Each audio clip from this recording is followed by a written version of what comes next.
Hello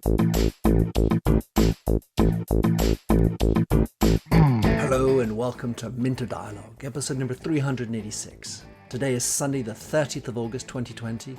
My name is Minter Dial and I'm your host for this podcast. This week's interview is with Ton Dobbe. Ton is an expert in developing software companies. He's the founder of the boutique Value Inspiration Agency, a keynote speaker, podcaster, and the author of the book, The Remarkable Effect.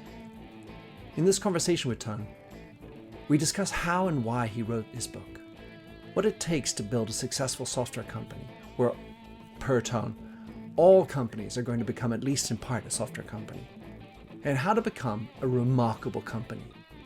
You'll find all the show notes on minterdial.com.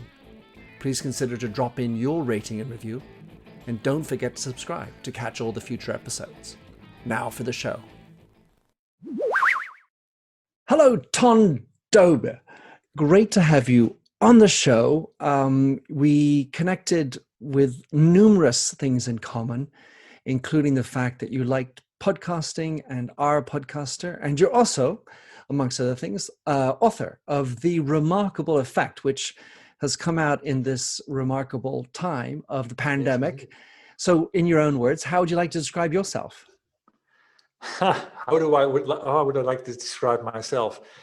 Energetic, visionary, evangelist. And an expert in developing software companies. Well, that's what I've been all my life, yeah. So prior to doing what you're doing now, tell us a little bit about your background. A very long story, but I've been my entire life in the business software industry. And I've been in sales, I've been in marketing, I've been in product management, product marketing, and at the far end of my career at the company in the Netherlands, Unit 4, I was chief evangelist. So that's where the evangelism part comes in, always about what's next for the future. And 2.5 years ago, I started my own company, Value Inspiration. And my tagline when I started the company was, I'll help you reimagine what can be to become remarkable as a software business. And that's where I realized in order to live up to that, I need to figure out like what is remarkable and what are the things that people talk about in the business software industry.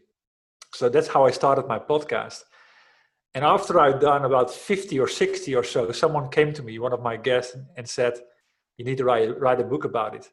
And that became the spark to the remarkable effect as it stands today. I do like the idea of reimagine. Maybe it's a Tom Peters line, but as you write in your book, you really do instruct and inform and inspire through the way you tell your story to reimagine what you're doing. So I couldn't help but think that you might have also been inspired by Goldratt's The Goal. Did you have that as a reference point is going through this, or because you I mean, just for the people who don't know, you write the book very much like a story. It is, yeah. And it's just, it's a whole journey. It's one journey. Exactly. And you're in and out, dipping in and out, and you really feel that, and you make it, you got little sort of casual, elements like, I'll get a coffee now, and then you're back, and then you're talking serious in and out. So tell me. You're completely right. And I didn't have that book as a reference, although it has been, some people mentioned that. One of my customers from the Netherlands, CEO, mentioned that to me, and a couple of other people as well. So I still need to read that book, by the way, just to prove also that it wasn't a reference, because I wasn't even aware of it, because it's already, I think it's a book from the 90s, right? Oh, it's even before that, I think. I mean, I studied it at business school, and I went in 1993, so yeah. It was surely before that. Well, if it might have been before, written just before, but anyway, it's a really great vehicle for explaining your story. True. And I was wondering about your character, Rob. How did you come about him? Did you mirror him or think of him as an individual that you've had in your past, or did you entirely fictionalize him? it is fiction, because at the end, that person in that journey doesn't exist. The journey exists because I did the journey myself. But while writing the book and getting all the concepts across, and kind of in the start when I was working with my coach to come up with what's the flow going to be, and the flow was going to be the journey to this event in Portugal, the big wave event that I use as a metaphor.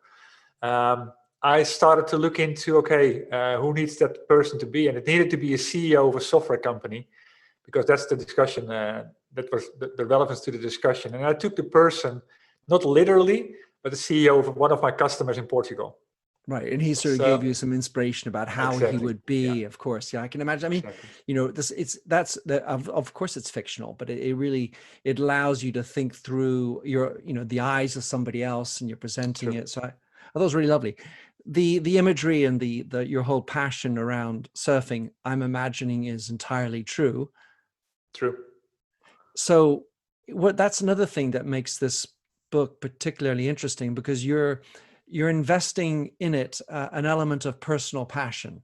So often when we get into these books, the dryness of them, let's say, without trying to be nasty, software business, it might be dry, but you really wet it by bringing in the surfing analogies. I don't know if you've ever come across a chap called Joël de René, who's a French philosopher, writer, brilliant man. And he's around about 80 years old. I hope I'm not dissing him, but he's definitely older than I am. And he's a passionate surfer as well. But he talks about having learned to surf when he was younger, and now surfing on the internet in today's world. Yeah. Where you go with it is more about that sort of catching the wave and the whole imagery of the force of it and not being underneath it. Talk us through how you experience surfing, and because it sounds like a very dangerous sport. Well, I mean, the metaphors that I'm using in my book are they're killing, not even dangerous. Now, I mean, I've been a surfer all my life. First of all, windsurfing, and later on, I do a lot of paddleboarding. I've got my wave boards, and I've got my race boards. So I've got this passion for that. But I'm living on the Mediterranean Sea, and there's hardly any wave. What I am passionate about is where, the spots in the world where there are these extreme waves. And one of these spots is Nazaré in Portugal. So when my coach, when I was working with my coach to write a book, she said, do you have a passion for something? Do you have a hobby that you can blend into the book? And I said, well, that needs to be surfing then. And one thing that I could use as a metaphor is big wave surfing, because the whole analogy around that big wave, you can link up everything to it: strategic segmentation, positioning on the wave, timing, preparation, picking your moments, picking the momentum. I mean, there's so many concepts that I want to get across in my book that I could link back to that sport. So that became the red line through the book as I take my journey to that spot. Sure. So I really dug that. When it comes to surfing, because I've managed to get up on a surfboard. When you think of surfing, when I think of surfing, I think of the next wave, because basically I don't survive the first one, and then it's just about sort of not being crushed by the next one that's coming in, or going back for the next one. So there's a sort of an iterative process to it, and it led me to think about the cycle of capitalism. So I think of capturing a wave, and then let's say the first wave was the fax machine, then the second wave might have been the mobile, the third wave or whatever. So is that also part of it for you? Sure, absolutely. It is. It's about like which wave do you want to ride? Do you want to ride the busy wave where everybody's on there and you're part of many vendors, and you have to find and fight for your spot, or do you pick your niche? For example, the big wave surfing, and want to be in an area where you actually can be the best because the number of players is less. the story goes about having a sensing what's coming, sensing the trends, and knowing how to start combining them, because then you can start to combine multiple forces that create a larger wave. And that's exactly also the analogy I use for Nazaré, because that's exactly happening there. There's multiple canyons coming together there, creating almost two waves coming together into one. Right. And that goes into, it perfectly aligns with what you were talking about. There are waves in technology, and there's waves of new technology coming to the market that are disruptive, and that can become your breakthrough moment. And it's keeping an eye for that. The other thing that you have many stories in the book. You bring in lots of different examples. I think it was in South Africa where this chap decided, or a woman, I can't remember, decided to go after not the beaten path. It was a smaller segment where there was less competition, where the value could be more apparent. I think that's an interesting example. So many companies seem to want to go after the big thing. Let's say even if they start small, they necessarily keep on wanting to grow. And it feels like that the only thing that they're interested in is the growth. Yeah. And then for me, it feels like they lose why they're doing. Their identity isn't firmly anchored, and then there's no real rhyme or reason to seeking the next wave. It's just whichever big wave it is, and sort of it's more like it's a seeking pleasure, seeking money, but not seeking purpose. That's my feeling. What do you think? No, I completely agree with that. And I see two camps. I see a camp, and I write in my book about that part. I write about playing. Are you there? Is the mindset play to win, or is it play not to lose? And I mean, I need to explain play to win, because it's not winning it at every, how do you say that? Every cost? At all cost. At all cost, yeah, exactly. Because it's what Simon Sinek is talking about with are you in the infinite game? Are you in there for the long run? And if you do that, then it's about the value what you want to deliver for your customer, and making sure that value is always at the level where they will keep talking about it. That's why the book is called The Remarkable Effect, because you need to create things that are worth making a remark about. It's a very simple concept, but at the end it's pretty hard to do if you have the wrong mindset. Because with a different mindset, the one, for example, play not to lose, that's far more about taking shortcuts. It's about the short term, like making the next quarter, making the target of the year, where it's much more about pleasing the stakeholders and the shareholders rather than your customer. And it actually can flip. I mean, one of the things that I've, for example, seen in the company I used to work for, prior to going public, that was much more about customer value, the long term. You could do what you want because you were owner of your company, and you could make the decisions with that mindset. The moment you go, for example, public, or you become part of private equity, someone else owns your company. And the only reason why they're in there is return. And in the stock market is every quarter, beat the profits. And whether you like it or not, that determines where you're going with your company. It's amazing. I so agree with you, Ton, because in my new book, the second chapter, I stuck in and wanted it to be there, and it's about governance. And it's almost like when you're a publicly traded company, or worse, owned by a private equity company, the idea of purpose and planet and people, it just doesn't pay off as far as they're concerned. And so I'm not going to blame them, because that's what their model is. At some level, we need to make it somehow, it has to be profitable. True. And they're in there for 3, 4, 5 years. That's their long term. Then they're out. And they need to make a multiple. So when you're working with companies, I mean, the guy, some person comes to you and says, "Hey, Ton, I really want you to help me. I've got a software company, this idea, and really I want to flip it in 3 years." How does that change the conversation as opposed to build it out lifestyle, privately owned, I want to keep my company? When they say that they're just interested in selling it in 3 years' time at the highest multiple possible. It doesn't have to bite each other.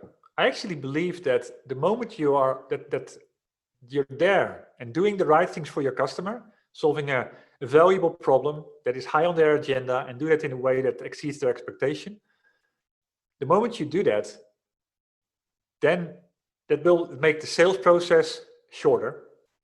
It will allow you to win more. It will allow you to win at a higher price. So everything that comes to you, at the end, I wouldn't say it's easy, but it's easier. And then the value will come to you in, I would say, amounts that you could not plan for in the past. I mean, the trick or the challenge, the way I see it, is that the organic approach, let's say just believing on word of mouth as opposed to buying loads of keywords. So the loads of keywords can get you traction, you spend, you make, but just relying on doing good by your customers and then relying on them to talk about you, it is no automatic and short-term process to that. But I mean, marketing doesn't have to be a dirty word. And marketing has kind of achieved a bad name just because of that spamming. And just thinking, okay, it works like this. If I have a budget and I can get 1,000 eyeballs or 10,000 eyeballs, and I know that the conversion is going to be 1%, then it's just a money game. Well, I mean, that's exactly what you get. Doesn't mean that what's coming in and what is downloading and who is downloading your white paper, that it's the lead. First of all, there's a lot of waste in that whole funnel. So sales will be extremely inefficient. And at the end, it will be a game whereby it's not clear for the customer what the value is, and you end up in a price fighters game. Discount becomes the answer, so that nobody wins with that. I'm part of a group from that is led by Bernard Ajiwa, the writer of many books around storytelling. And one of the things he recently said in one of her posts on the platform was, if you remove the word marketing from your vocabulary and you replace that with a helpful conversation, everything will change. And that's what it's about, a helpful conversation. How can I help you? How can I help you with solving your problem? If marketing would understand that, then we would get a lot further than we are today. Well, it might be a little bit of a red herring, but that makes me feel, and you who attended my podcast festival, that actually it would make the whole world a better place if we could remember the art of conversation. And exactly. And it seems remarkable, right? That there's a sort of a one-wayness to the way society is devolving, and how companies are selling. They just push, no listening, no opportunity to have a to and fro.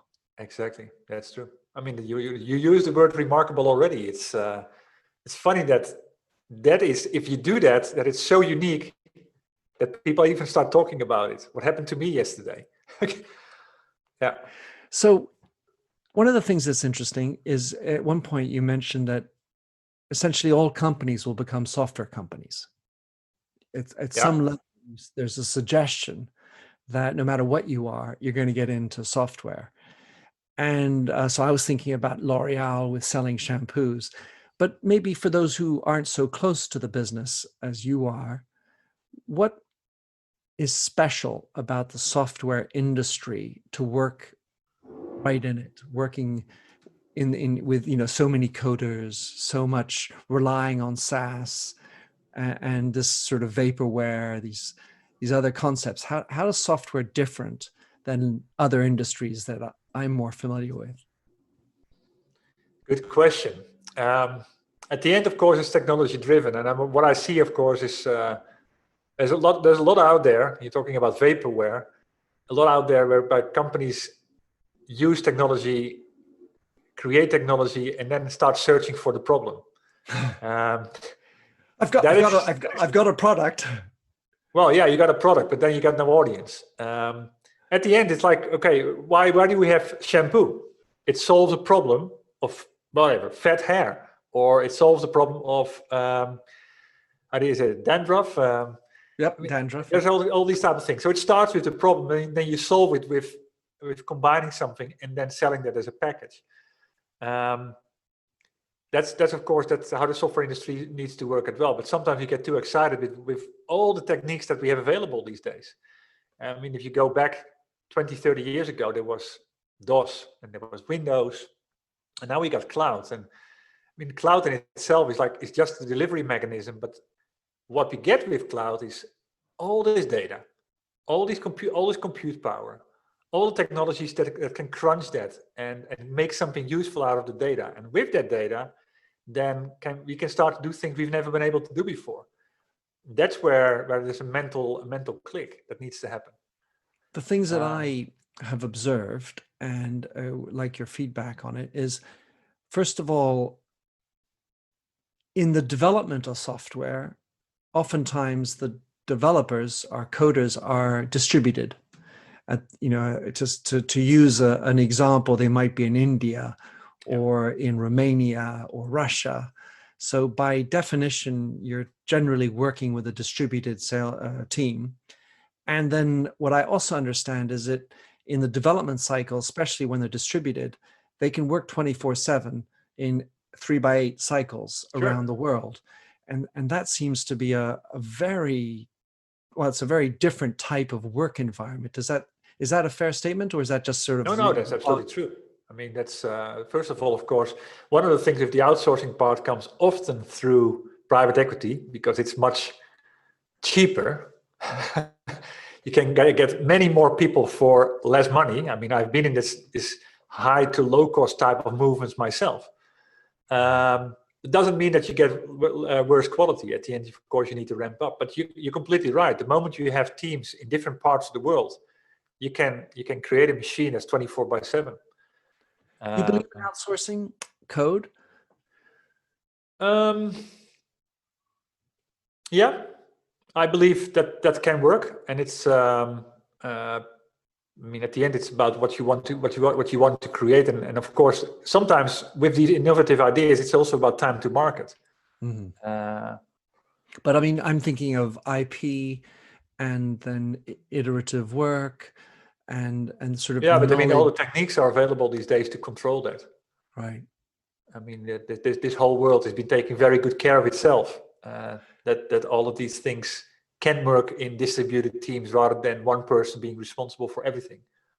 So another area that strikes me as, let's say, different is that when you launch a software product, you have this notion of one product, but there's inevitably a V2, V3, V4. It's sort of baked into it, sure. Within 0.01 version. It never stops. And that feels different. I mean, when I was selling shampoos, we, every year we might renovate the formula, because that is good to have new on the packaging. It doesn't feel like new is what you're selling when you update. It's more like correcting, fixing patches, and of course, combination of those things. Yeah, sometimes improving. Exactly. There's new things that you add to it. There's fixes, there's stability type things that customers won't even see, and it can also be that that's complete aspects of the whole architecture have changed in order to give it much more scale. When you initially start, you work towards your first 100 customers, and then the first glitches come. Like technically nothing wrong with the software, but there's performance issues, and then you have to go back and fix that. Yeah, that's evolution of software. That's where the magic comes in. We're talking about those waves, where a lot of companies very often have a hard time to say at some point, okay, now we have to stop because we are hitting a dead-end road, and we have to go back to the drawing board and do it again. But then there is already so much investment in that product, where sometimes you have to start all over again, and it's that balance you have to find in order to stay relevant. I mean, going to the wave analogy, Ton, I think of catching the right wave, and I'm just a sheer beginner, and I'd see the wave, and it would fizzle out before as I'm paddling hard, trying to get through it, and then you want to have enough of an impetus in the first version to make a wave, if you will, make a splash anyway, and then you're going to get ready for the next one, and it's going to be a little bit better, and it's a little higher, a little stronger. That's not exactly how it works in terms of the C, but there's that notion of having enough in the first one, knowing that they were solid enough. I mean, the example I like to talk about, but to create momentum at the end, that you actually can take off. That's right. You have to have enough, right, to warrant spending the next year. The example I like to mention is Starling Bank, because let's say that in England there are about 4 or 5 significant digital banks who have managed to get licenses, and of course the fact that they're digital, they're supremely relying on software. And whereas you're a bank, you're competing with HSBC and these other Santander, these huge, everything banks, and you're in their little tight, and you come in with a small product. And what I loved about the Starling approach was that they came out with a great small product. They made it bigger by having a network. And then little by little, they added in other functionalities as the requests came in. And I feel like so many people want to make the perfect first product. I mean, as in like the big competitive to other banks type of attitude. So how do you, it takes years. How do you advise and help a software developer focus on what's necessary as opposed to wanting to go for the big dream, the legacy product? True. That's about fixing what is the problem you're fixing. What is that big problem? For example, that bank you just talked about, they fixed a problem that the traditional banks have never fixed before. It is about maybe the onboarding. It's about the speed by which you can get a credit card. It's maybe the advice that you get as a consumer about how to do your finance and become a better, more financially responsible. Something that banks have never cared about. It definitely feels that, and I have to admit, I give credit to the CEO, Anne Bowden, because while she comes from a big background in finance, she completely kept the customer's head and visual on that the whole time. And so when I remember I wanted to get a business account, and I applied to Starling, and then because I had international business, I also applied to HSBC, and I got 2 business accounts. And one, I had the credit card in my hand within 2 days. And when did the HSBC one arrive? 2 months? Close, 6 weeks. I mean, you were exaggerating, but you're not. I mean, you were right. And so they're really not organized like that. They're organized around the transaction. They're organized around their stuff, their governance, their contracts. You have to come to their office. And what these new banks are doing, they're taking it completely on the opposite side. They're starting from the consumer perspective. So another area that is interesting and intriguing to me as I was reading your book is you might be selling software, which basically is people coding, text and whatever, and yet there's a whole human element to it. So one is the management of an engineering team, or at least a programmer team. The other is the salespeople who are selling software. It's not like they can pull it out and I can show you the smell, make you smell the shampoo, which is, the sort of stuff that we do. This is sort of a concrete element to the element as I show it to you. And then there's a third one, which is customer service. Yeah. Which is such an inevitable, like you said, the onboarding and then the management of the people, so that the software is no longer just an abstract concept. It's surrounded by flesh and bones. Yeah. Good point. But going back to your point about smelling the shampoo, the way that software is sold in the best possible way is when you start selling the idea, not the product. Mm-hmm. I actually wrote a blog about it yesterday, how pre-sales is typically wasting or actually helping you to lose deals, because what they do is they demonstrate the software like a harbor tour, like they're training you, where they actually should just use the software, know your problem, solve it in 30 seconds, so that you actually get this glimpse of, okay, what is today versus what can be. Opening the shampoo, what can be? That fantastic smell, I want to have it. That's how it's done. And so it all starts again with this whole flow of, okay, what is the big problem? What is the big idea behind what we do? What is the big problem we're solving? Coming up with the value proposition around that it's super clear, not only for your customer, but also for your people internally that are developing the product, because that clarity really, really helps to get speed and focus, how it's marketed and how it's sold. And all of that together, that's where you create velocity. And very often there are silos and everybody is running at top speed, but all in a different direction. Yeah, and I, you talk about in your book about the salesman's or the salesperson's type of attitude and how they go about it, and being able to transmit that dream, that idea, the big wave that you talk about, and making sure they get it, because otherwise they can get so easily stuck in the weeds and the details. And if the UX, the user experience, isn't a charming experience, then, oh, well, I can get you the education, but surely we shouldn't be focusing on that. We should just make it so nice. Exactly. I mean, the customer needs to see their future in it. How is it going to transform them?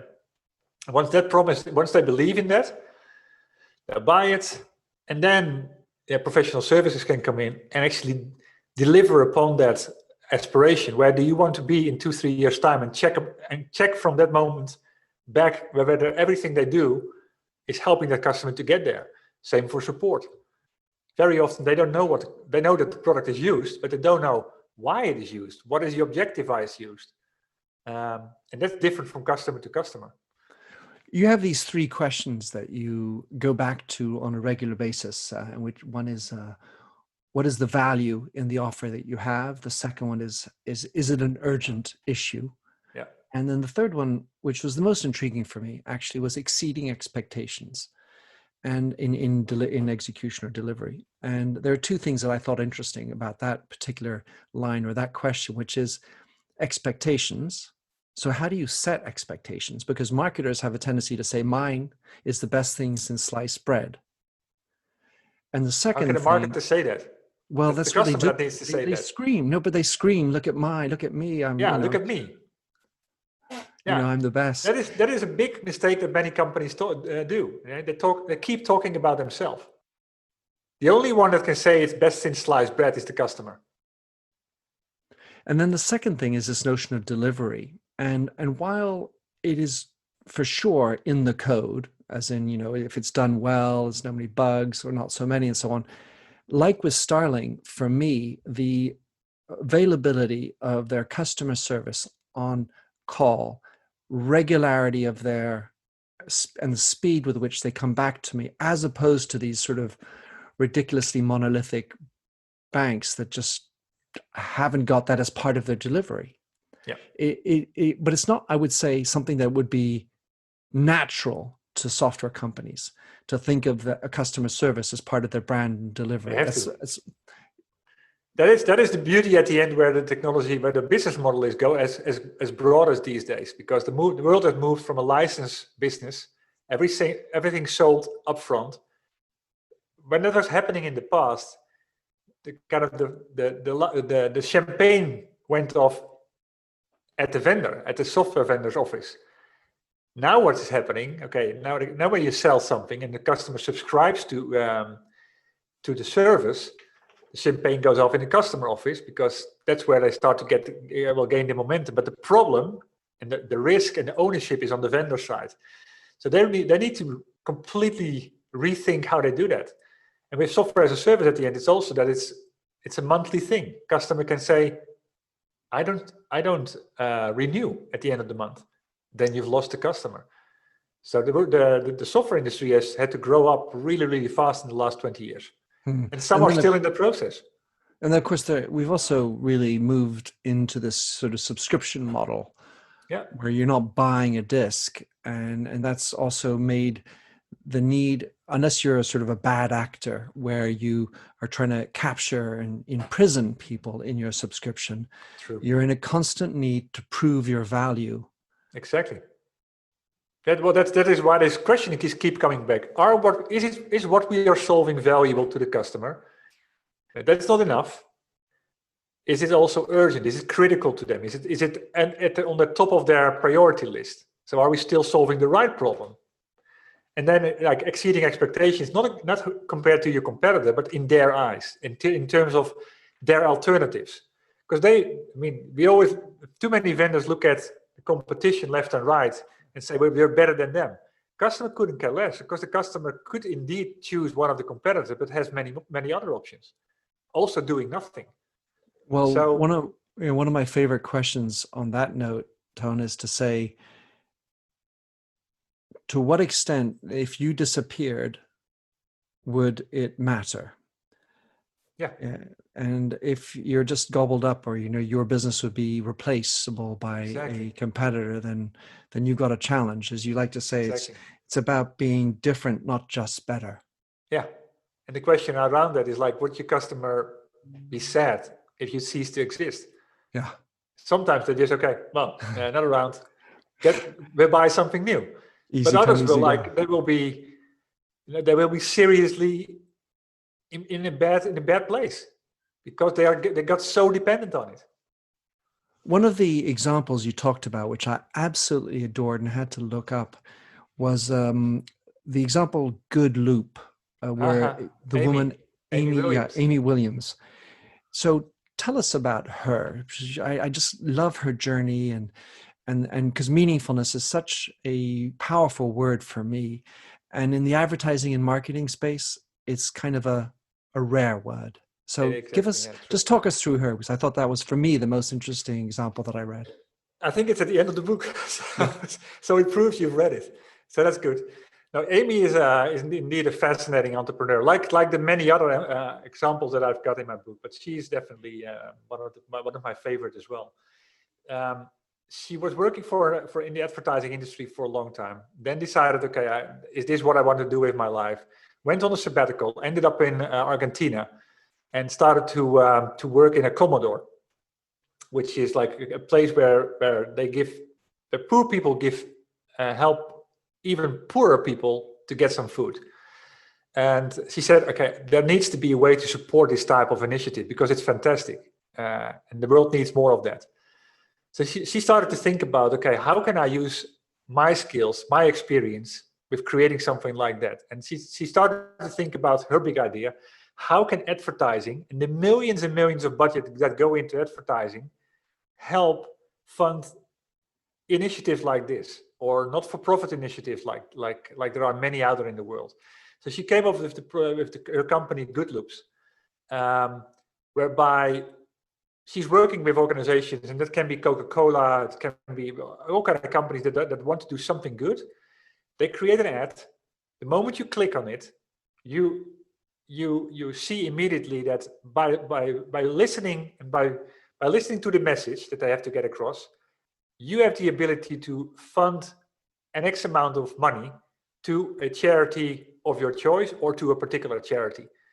So the funding goes directly to doing good, which is a completely different way of advertising, of course. And you can discuss whether that is ethical, yes or no. But at the end, it's much more ethical than what advertising is today. And we started on that earlier on with it's spam, it's interruption.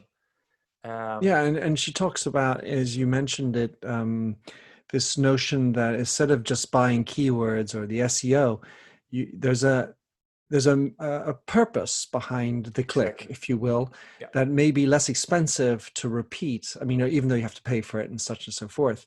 But there's like, well, I'm going to go back to that. I think, Amazon uses the same type of thing when they have, you can choose to purchase through one of their affiliate links where they give a donation to somebody. You don't have to. You can just stay with Amazon.com, or you can use this affiliate, which is a charitable thing. You're like, well, okay, well, it's not any more expensive to me, but hey, what the heck? And you can feel good about that, as opposed to, such a commercial entity. The last thing I wanted to talk about was a remarkable model for me, which I really enjoyed. And it's hard to describe visually. It's in the book, so encouraging people to read it. But you talk about the value, the urgency, and the expectations. And then you have this triangle in the middle. What's broken? What are you fixing? The big problem you're fixing. But then you link these to mindsets. Yeah.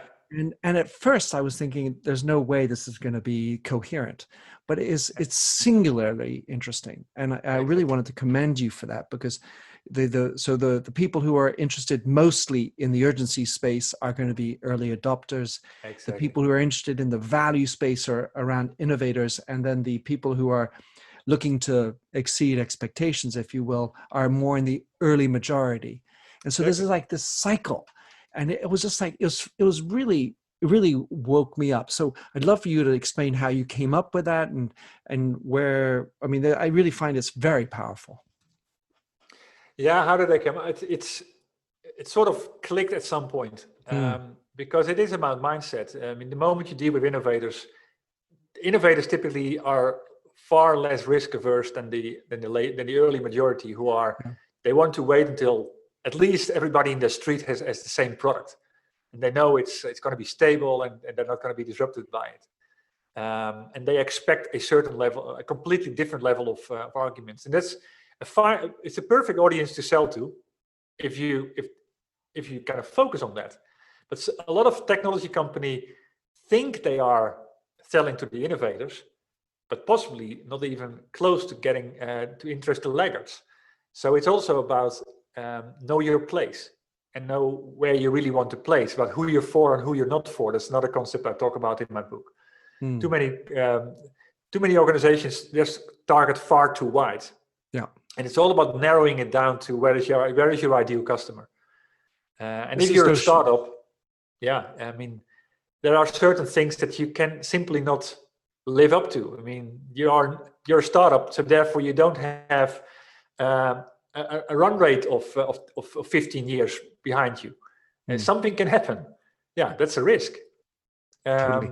I mean, I think of it like the MVP, the minimal viable product. Yeah, true. You're out there, you've got to just get this thing going, get that first wave, get that momentum, and then you can do better. That's or true. You're really going to focus on execution a little bit more profound, because these are people who've been around, they're a little bit bigger, you want to service them, you can't screw it up, because otherwise it's McKinsey that they go after, that kind of a feeling. Now it has to do with two aspects of segmentation. On the one hand side, the aspect of demographics is very well known by everybody. We are focusing on the banking industry, mid-sized companies, so that's all about size and where you are, and typically that's where it stops. Where the real sell happens with people where you are in line with what they believe, in line with what they care about, in line with how you can help them with the frustrations. That's much more in the psychographic arena than it is in the demographic arena, and a lot of companies forget about it. Well, for 6 years, I ran a company which was called The Mindset. And the mindset was, instead of an I, it was with a Y, because it's all about putting the Y. Ton, great to have you on the show. That's really fun. I hope it's given some stimulus and motivation for people to track you down and find your book. Tell us what's the best way to listen to your podcast, get your book, and follow you. Well, I mean, at the end, everything is on my website, and that's valueinspiration.com. My podcast can also be found on iTunes and everywhere where they host podcasts. And connecting with me, just find me on LinkedIn. Just my name, Ton Dobbe. All right. And I'll put all that in the show notes, of course. Thanks again, Ton. Thank you. Thanks for having listened to this recording of the Minter Dialogue Show. You'll find the show notes and other blog posts on minterdial.com. If you enjoyed the show, please head over to iTunes to give a rating and review. And to finish, here's a song I wrote with Stephanie Singer, A Convinced Man.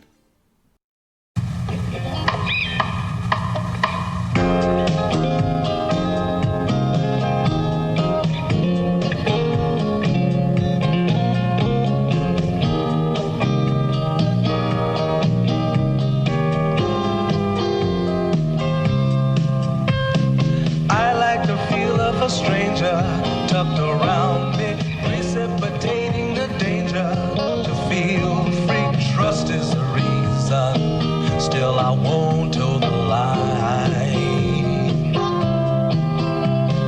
I sit here passively, hope for your respect, anticipating the thrill of your intellect. Maybe I tell myself there's no use in me lying. I'm a convinced